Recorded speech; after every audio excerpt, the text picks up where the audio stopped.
Hello மக்களே! ஃபைனலா வந்து பிஎஸ்என்எல் வந்து சிம் வாங்கியாச்சு. இப்ப குடுத்துக்கிட்டு இருக்க பிஎஸ்என்எல் சிம் எல்லாமே பார்த்தீங்கன்னா வந்து 5G அப்டேட்டோட இருக்கக்கூடிய அந்த 5G சிம் தான் வந்து குடுத்துக்கிட்டு இருக்காங்க.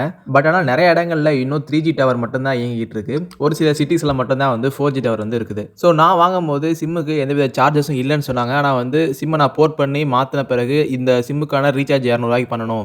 ஸோ அப்படி சொல்லி ஒரு 200 மட்டும் ரீசார்ஜ் பண்ற மாரி இருந்துச்சு. அதுவுமே கிட்டத்தட்ட 35 டேஸ் கிட்ட வேலிடிட்டி இருக்கும் அப்படின்னு சொல்லி அன்லிமிட்டட் கால்ஸ் இருக்கும் அப்படின்னு சொல்லி சொல்லியிருந்தாங்க. ஸோ அவங்கள்ட்ட கேட்டதுக்கு இப்போதைக்கு வந்து நிறைய இடங்கள்ல வந்து 4G கிடைக்கல. சில சிட்டீஸ்ல மட்டும் தான் இருக்கு. சென்னை, கோயம்புத்தூர், திருச்சி இந்த மாதிரி சிட்டீஸ்ல மட்டும் தான் வந்து 4G டவர் இருக்கு. ஆனா வந்து மத்த இடங்கள்ல வந்து மத்த டிஸ்ட்ரிக்ட்ஸ்ல வந்து 4G டவர் வந்து ப்ராசஸ்ல இருக்கு. கிட்டத்தட்ட முடிஞ்சிருச்சு அப்படிங்கிற மாதிரி சொல்லியிருந்தாங்க. ஸோ அதே மாதிரி நம்ம நியூஸ்லலாம் கேள்விப்பட்டிருப்போம்.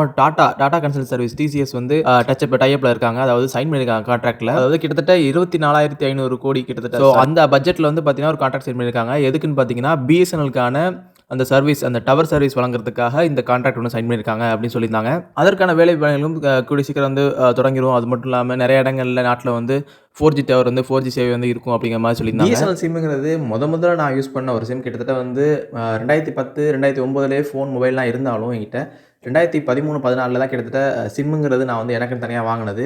ஃபஸ்ட்டு பிஎஸ்என்எல் சிம் தான் வந்து ஃப்ரீ சிம்மாகவே கொடுத்தாங்க. அப்போவுமே ரேஷன் கார்டு ஜெராக்ஸ் மட்டும் இருந்தால் போதும், ஃப்ரீ சிம் வந்து ப்ரொவைட் பண்ணிக்கிட்டு இருந்தாங்க. ஸோ மறுபடியும் நான் வந்து இப்போ பிஎஸ்என்எல்கே ஸ்விட்ச் ஆயிருக்கேன். இது என்னோட செகண்டரி சிம்மாகவே இருந்தாலும் பிஎஸ்என்எல் நம்ம வந்து ஒரு பிரைமரி சிம்மாக யூஸ் பண்ணணுங்கிற ஆசை எனக்கு வந்து இருக்குது. பிஎஸ்என்எல்கான அந்த 5G சேவை வந்து 2025 வந்து கண்டிப்பாக வந்துடும் அப்படிங்கிற மாதிரி சொல்லியிருக்காங்க. கூடிய விரைவில் நம்ம வந்து பிஎஸ்என்எல் 5G வந்து எக்ஸ்பீரியன்ஸ் பண்ண இருக்கோம். உங்களில் எத்தனை பேர் வந்து இந்த வீடியோவில் பார்க்குறவங்க புது சிம் வாங்கியிருக்கீங்க அப்படிங்கிறத மறக்காம கமெண்ட் செக்ஷன்ல கமெண்ட் பண்ணிடுங்க. மீண்டும் ஒரு சூப்பரான தகவலோட சந்திப்போம்.